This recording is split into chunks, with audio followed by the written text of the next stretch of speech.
Fala pessoal, tudo bem? Bem-vindos a mais um vídeo do canal. Quero já convidar você a se inscrever, já deixar seu like, seu comentário. Hoje eu vou falar com vocês sobre um tema que vocês sugeriram lá no meu Instagram, na caixinha que eu abri lá alguns dias atrás. E foi sugerido lá que a gente conversasse um pouquinho sobre quais textos ou livros da Bíblia são difíceis de entender, de difícil interpretação. E uma sugestão de vocês foi para falar um pouco sobre o livro de Jó. E a dinâmica de Jó conversando com seus amigos, e quem é que está certo, quem é que está errado, como é que a gente lida com essas tensões, com essas questões no livro. Então é sobre isso que eu quero falar um pouquinho com vocês hoje. Espero que vocês estejam aí seguindo na sua jornada de conhecimento, de leitura da Bíblia todos os dias. Se você por acaso não está, inicie, comece, deixa aí nos comentários se você deseja um plano de leitura bíblica. Talvez a gente possa caminhar juntos aí nesse objetivo. Então vamos lá. O livro de Jó, ele tem 42 capítulos, e para a gente entender um pouquinho sobre a mensagem dele, sobre o que ele realmente está tratando, ajuda a gente a perceber a estrutura literária do livro, como é que ele está estruturado, né? Como é que ele está organizado no seu original, como é que ele foi disposto ali no texto. Então, o livro de Jó, ele já é algo extremamente único literariamente, porque ele tem muitos estilos literários. Ele tem narrativa, tem poesia, tem discurso, tem orações, tem poemas maiores. Então, o livro de Jó é muito rico, muito diversificado literariamente, e isso às vezes gera um pouco de dificuldade para a gente conseguir entender e interpretar ele da melhor forma. A gente tem muitas pressuposições quando a gente chega no livro de Jó, porque a gente tem a cultura e o entendimento geral de que o livro é sobre sofrimento, de que o livro é sobre o sofrimento do justo, o sofrimento do inocente. E aí a gente já chega para o livro com essa leitura, a gente já chega no livro com esses olhos, com essa perspectiva em mente, de que esse livro vai falar sobre o sofrimento, vai dar razões, vai explicar o sofrimento, vai fazer algo desse gênero. E talvez não seja exatamente isso que o livro está abordando, talvez não seja exatamente o sofrimento o tema central do livro de Jó. Ele é colocado como um livro de sabedoria, entre os livros de sabedoria da Bíblia, juntamente com Provérbios e Eclesiastes. Então isso já nos dá pistas do que talvez é o tema central do livro de Jó. Então a gente tem nos 2 primeiros capítulos um prólogo, onde a gente conhece Jó, conhece os personagens, conhece a sua dinâmica familiar. A gente é apresentado a uma cena no céu, onde o diabo vem e instiga, dizendo que Jó só é fiel, que Jó só adora a Deus porque ele tem uma vida tranquila, porque ele tem uma vida estável, e se Deus removesse tudo isso aí da vida de Jó, ele não seria mais fiel. Então, Deus permite que Satanás prove, teste a Jó por sofrimentos, por perda, tomando as suas coisas, tomando a sua família, para que no resultado disso nós possamos acompanhar aí se o diabo vai ser justificado e Jó realmente vai deixar de ser fiel e abandonar a Deus, ou se não é isso que vai acontecer. Então, nos 2 primeiros capítulos, nós acompanhamos aí a grande perda, a grande dor de Jó, que perde seus filhos, perde todos os seus bens, perde toda a sua estrutura, toda a sua segurança de vida, e perde tudo isso num curto período de tempo. E Jó então fica doente, recebe várias feridas no seu corpo, e nós percebemos que nisso tudo Jó não blasfema contra Deus. Jó não atribui a Deus culpa, Jó não atribui a Deus responsabilidade pelo mal. Jó não peca contra Deus em tudo aquilo que ele disse, porque ele diz: olha, nu eu vim ao mundo, nu partirei, o Senhor me deu, o Senhor tomou, que louvado seja o nome do Senhor. Então a gente tem, se o livro talvez acabasse nos 2 primeiros capítulos, a gente já teria muito sobre o que conversar, porque a gente já tem algo extraordinário aí. Um homem que perde tudo, que experimenta dor profunda e que ainda assim olha para o Senhor. Toda a sua dor é dirigida ao Senhor, né? Ele vai em busca de Deus e expressa em Deus a sua dor, expressa em Deus a sua agonia. E aí no capítulo 3 até o capítulo 27, a gente vai ter a primeira fala de Jó, porque os seus amigos, quando vêm consolar ele, eles sentam em silêncio com ele. E ali eles permanecem alguns dias em silêncio com Jó, simplesmente lamentando junto com ele. Então nós temos um discurso inicial de Jó que rompe esse silêncio, e aí nós temos 3 de seus amigos, Elifaz, Bildade e Zofar. E aí até o capítulo 27 do livro de Jó, o que nós vamos ter é um debate entre Jó e esses 3 amigos, onde Jó fala, o amigo fala, Jó responde, outro amigo fala, Jó responde, outro amigo fala. Então é essa dinâmica que nós vamos ter. No capítulo 28, a gente tem um longo poema sobre sabedoria, e é muito debatido a autoria desse poema, porque parece que não é Jó quem faz esse poema, parece que isso não é uma fala de Jó, mas parece que o próprio autor do livro, que está nos contando a história, é quem coloca esse poema ali. E a gente vai perceber que esse poema está exatamente no centro do livro. Ele dá o tom e a mudança das coisas no livro, porque a partir desse ponto, os 3 amigos já não falam mais, e a partir do versículo 29 ao 31, a gente tem a última fala de Jó diante dos seus amigos, e nos capítulos 32 a 37, a gente tem um novo amigo, um novo personagem aparecendo, que é Eliú. E Eliú, ele não vem nesse estilo de debate com Jó, mas ele faz um longo discurso defendendo a Deus, por assim dizer, onde ele vem dizendo que Deus é justo, que Deus é sempre correto. Eliú está até irritado com Jó, porque Jó se deixou levar pela irritação dos amigos, e Eliú está defendendo o seu caso em favor de Deus, dizendo que Deus é sempre justificado e não peca contra nós. E aí dos capítulos 38 até o capítulo 42, versículo 6, a gente tem então Deus se manifestando e chamando Jó para conversa. Aí a gente tem os discursos de Deus, as falas curtas de Jó e novos discursos de Deus. E no capítulo 42, versículo 7 até o 17, a gente tem um epílogo que muito nos surpreende. A gente percebe ali a sorte de Jó sendo restaurada, Jó orando, intercedendo pelos seus amigos e tendo a sua família, a sua propriedade, a sua vida começada de novo, por assim dizer. Jó inicia um novo momento da sua vida, dessa vez em alegria, dessa vez em paz, mais uma vez. Então essa é a estrutura do livro de Jó, essas são as cenas nas quais a gente deve focar. Então temos um prólogo narrativo, um epílogo narrativo, dizendo qual era a situação antes e qual é a situação depois de tudo aquilo que Jó vivenciou. Nós temos um debate entre Jó e seus 3 amigos, nós temos o discurso de Eliú e o discurso de Deus e algumas poucas respostas de Jó, e no centro disso tudo o que nós temos é um poema sobre sabedoria, mais especificamente sobre onde está a sabedoria, onde a sabedoria se encontra. Esse é o poema do capítulo 28, e eu quero propor aqui para você que esse é o centro do livro, esse é o tema central do livro, onde está a sabedoria, qual é a sabedoria, em que ela consiste, o que é sabedoria, e especialmente aplicada a um momento de dor, a um momento de sofrimento, a um momento de não ter as respostas que a gente gostaria de ter, que é o caso de Jó. Então perceba que no final do livro, lá no capítulo 42, Deus mesmo aparece a um dos 3 amigos de Jó e diz: olha, vocês falaram errado ao meu respeito. Vão e peçam para que Jó ore por vocês, para que vocês sejam perdoados. Então essa informação nos ajuda a ler o debate que os amigos têm com Jó e entender que, olha, esses 3 amigos, Elifaz, Bildade e Zofar, estão falando errado a respeito de Deus. Então, nas falas deles, nós temos que perceber que eles são homens que entenderam Deus errado, estão com uma teologia errada e estão aplicando errado isso na vida do seu amigo Jó.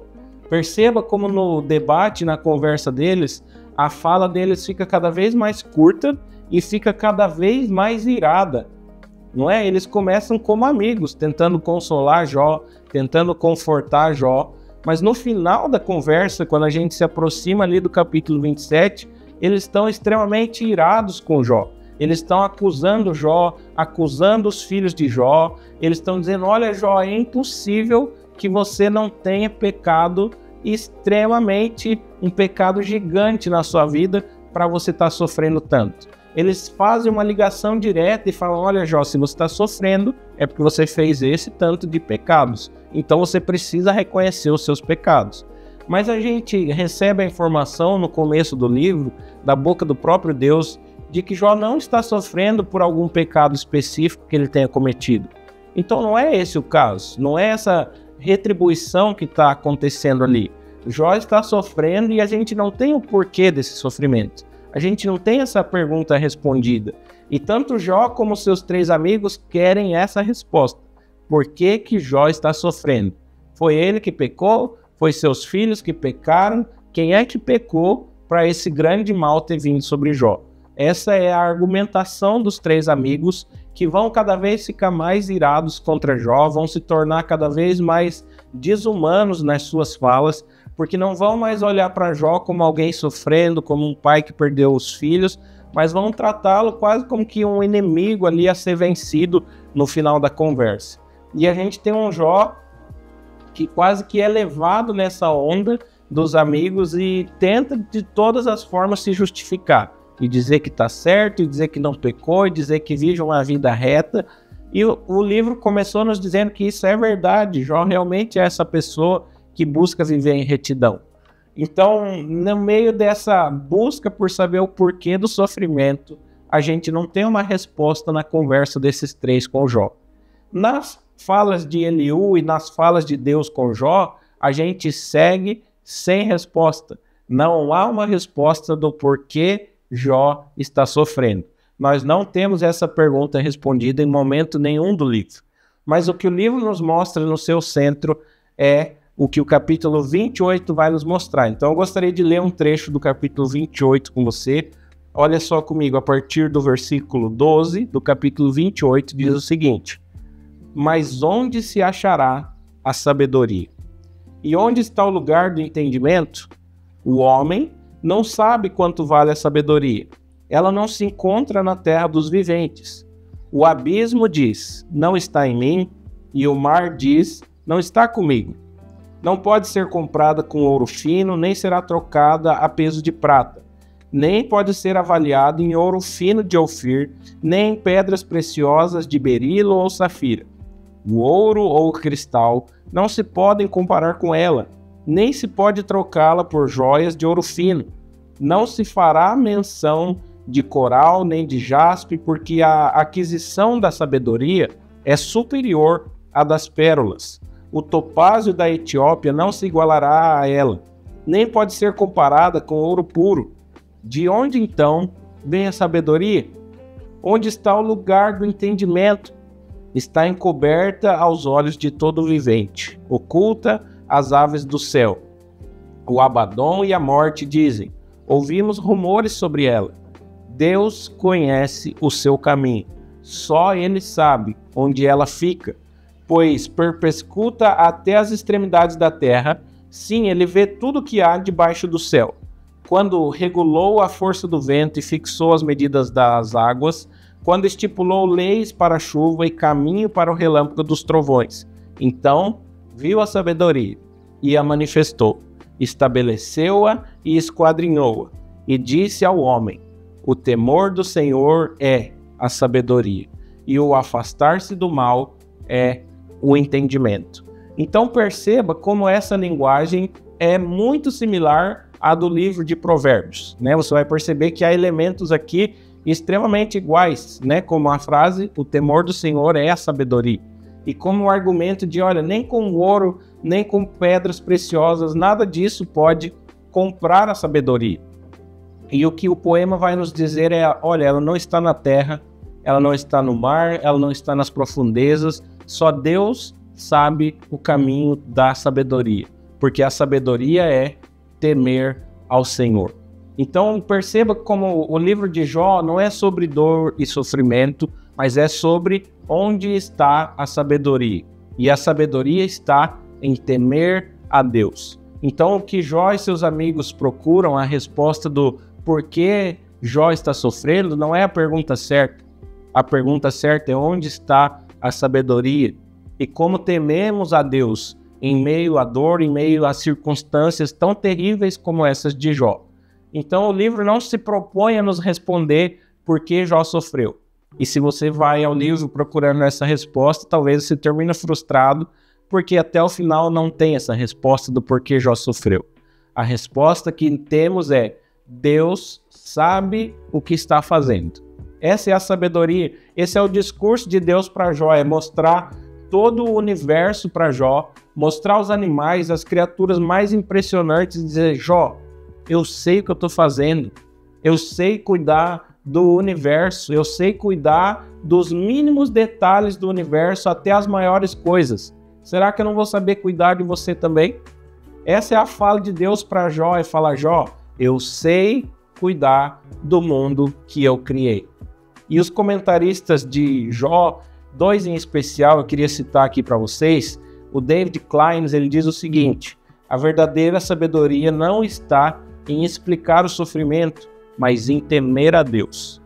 Também o Daniel Estes diz o seguinte: a verdadeira sabedoria, então, não é compreensão total de como a vida funciona, mas a reverência fiel ao Senhor. Então perceba que o que há de comum aqui, o que eu quero propor a vocês, é que o livro de Jó é sobre sabedoria, sobre confiar em Deus, ainda que a gente não entenda, ainda que a gente não tenha as respostas, e essa é a conclusão que Jó chega no final. Ele é levado a esse lugar de tapar a sua boca, se prostrar humildemente diante do Senhor e reconhecer: Senhor, agora eu te conheço, eu sei que tudo o Senhor pode, que nenhum dos teus planos pode ser frustrados. Então a sabedoria do livro de Jó é nos dizer: olha, nós não vamos entender toda a vida, nós não vamos ter todas as respostas, não vamos entender o porquê de muitas coisas acontecem, e Deus não está interessado em nos dar essa resposta, porque nós não alcançamos isso. Nós somos seres finitos. Como é que nós poderíamos entender a mente insondável do nosso Deus, os seus planos e propósitos que estão além de tudo? Como é que isso caberia dentro de nós? Então, o que cabe a nós é temer ao Senhor. E temer ao Senhor em meio ao sofrimento é ter esse olhar de dizer: Deus, eu não sei porque eu estou sofrendo, eu não sei porque isso está acontecendo, mas eu confio que o Senhor sabe. Esse é o temor do Senhor, essa é a sabedoria. Reconhecer que nós não sabemos, mas que Deus sabe. Reconhecer que nós não entendemos, nós não temos as respostas, mas Deus sabe e Deus é bom. Esse é o temor do Senhor, confiar que Deus sabe de todas as coisas, Deus sabe cuidar de todas as coisas e Deus é bom. Deus é bom em cuidar de todas as coisas. Então essa é, acredito eu, a mensagem do livro de Jó, sobre onde está a sabedoria.